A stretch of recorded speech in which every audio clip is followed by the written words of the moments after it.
Hi everyone, Charmaine here, and welcome to another paper making video. This time I am attempting to make paper at almost zero cost, budget friendly, everything that you can find in the comforts of your own home. So this isn't really a tutorial because this is more of a me taking a video of an experiment that I'm trying. So I'm trying out new methods that I saw online, and I'll show the results here, and I'll let you know what I think at the end of this video. So the two main parts of paper making that requires the most tools is the pulp preparation and the mold and deckle frame part, where you arrange the pulp basically in the frame. And two alternative methods that I am experimenting with in this video is the plastic bottle method, but I sincerely honestly don't want to waste your time. It didn't work for me. I will not recommend it. It was very frustrating. It was a very promising method actually, to put rocks inside the water bottle, or just, I don't know, some just use the water bottle and fill it up with paper and then warm water, and then they shake it, and as they claim in some of the videos that it only took them 2 to 3 minutes to create the pulp paste. Please don't come after me if that method sort of like worked for you. My experience was totally different. I mean, I tried 4 different bottles. The Coke one, the 1.5 liter one, that was too big. And then I tried the smaller one. I think the smaller one, this peanut butter jar, was a whole lot better. And then I also tried a larger version of this bottle jar. And I also tried the plastic bottle, the mineral water bottle one. And I also tried it with different pulp to water ratio. I tried it with and without the rocks. And here's the part where it got really frustrating. It wasn't just a couple of minutes. I was shaking those bottles for like 10 minutes at a time, 10 to 20 minutes each. I even asked Arvin to help me. He actually shook a bottle nonstop for like 10 minutes, and I didn't get the desired pulp fineness that I wanted or as promised. Please don't come for me. This is just my personal experience and my opinion. If this method worked for you, then that's awesome. But I was really expecting more out of this. I can tell you though that it wasn't for lack of trying, because my arms really hurt the next day. Like my muscles, they hurt from so much shaking. It was like a full-on workout. We were shaking bottles for like, I was shaking bottles for more than an hour. Arvin did it for like 20 minutes. I tried everything. I spent like the entire day trying different water to pulp ratio, rocks without rocks, warm water, soaking it for like an hour, soaking it for like 3 hours. I even tried one bottle and left it in the bottle for like 2 days and then shook it, and didn't really get nice results. If you don't have a blender, that's fine. Since we're going for zero cost paper making, check out my other video where I used a mortar and pestle. That one yielded a finer pulp. If you don't have a mortar and pestle, find a sturdy container that you can mosh in the paper with a large rock. I'm sure there's a hunk of rock somewhere in your garden or outside, or anything hard. You will get better results using the mortar and pestle with less strain on your arms at a shorter time frame too. So just forgo the plastic bottle method and just use the mortar and pestle method. So once you've ground up your pulp using your mortar and pestle and not the plastic bottle, it's time to prepare your kuching sheets. So in the spirit of zero cost paper making, I'm using these old pillowcases. They're torn, they have stains on them.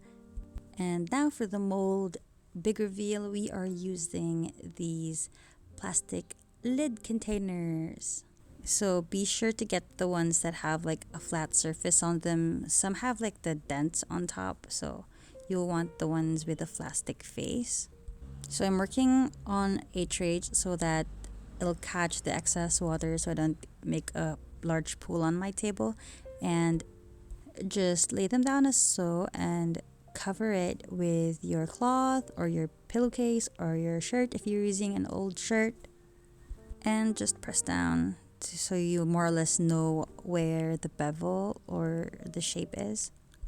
Then just pour in, or in my case, I'm just dropping in the pulp. This was like my first experiment, so I just tried to arrange the pulp there. So I put as much as I can, and I didn't want to make it super thick, but it turned out thick anyway. But anywho, I actually just pressed down on it, and at some point it took a popsicle stick just so I could spread it out evenly.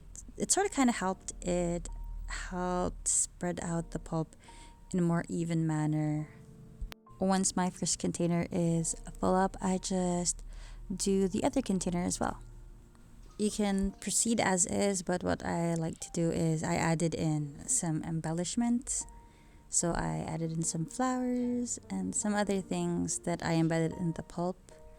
I also, like the big petals, I tried to add more pulp on top of them before I go to the pressing process. And once you're happy with your sort of design and embellishments on the sheet of paper, just grab another pillowcase and press it on top of it, and just absorb the water from the top using a sponge. But in this case, in the spirit of zero waste paper making, I am using a towel and not a sponge.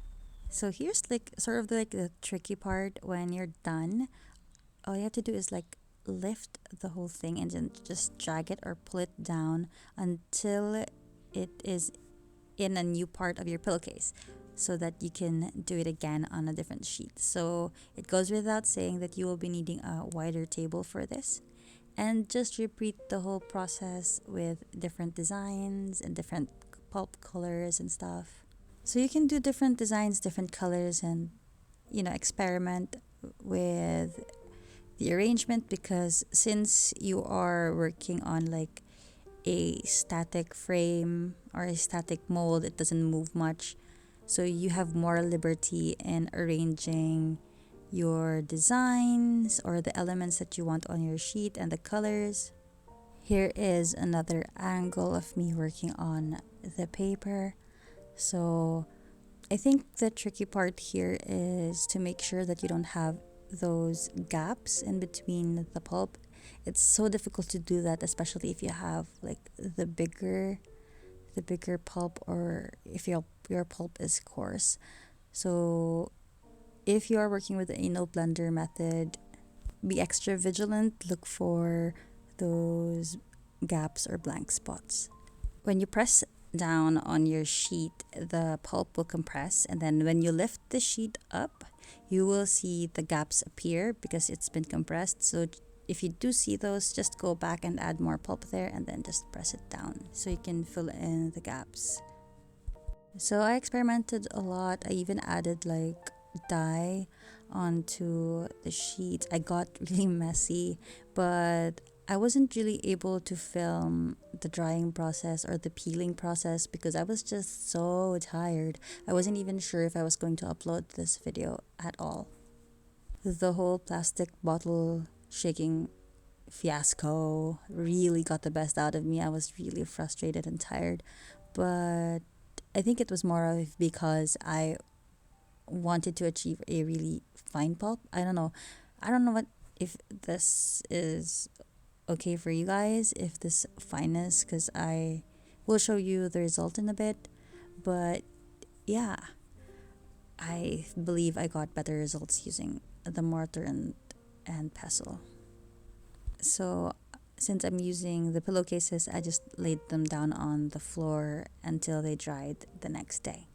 And this is the result.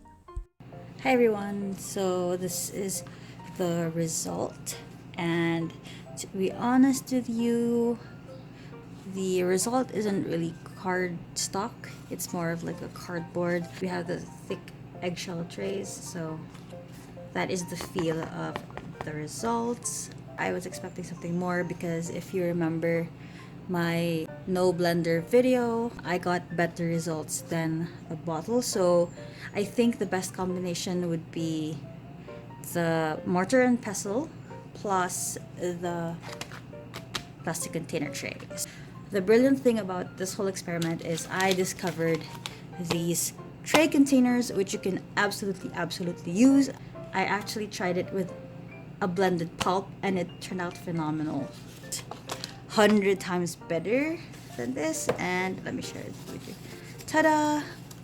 So I was able to spread it out evenly, as you can see. This one I dried on the regular cloth sheet that I dry on, and as you can see, compared to this one, it dried better and it's more even just because the pulp is more fine. But what I did with this other one, so this one I dried on cloth and this one I dried just like on this container, and look what I got.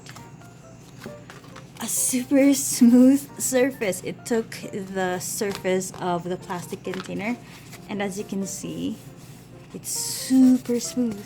But you know, I have like the indent marks of the microwave, if you can see those, but it's super smooth. I was so amazed by this one. So these plastic containers, they have so much potential. So in conclusion, the plastic bottle method is something that I can't recommend and I won't recommend, and I won't be doing that again. It was too much work and it didn't yield the kind of result that I wanted. So if you don't have a blender, just grab your mortar and pestle, or just grab or use rock from outside. These plastic containers are just awesome. You know, they have the right size. For me, I think there's so much potential in this. I think I can experiment further with this one with different shapes. You know, those round containers that the noodles come in. So, yeah. Anyway, guys, I hope you enjoyed this video. Thank you so much for watching, and I'll see you in the next one. Maybe I'll try a mortar and pestle plus these plastic containers next time. But yeah, thanks for watching. I'll see you in the next video. Bye!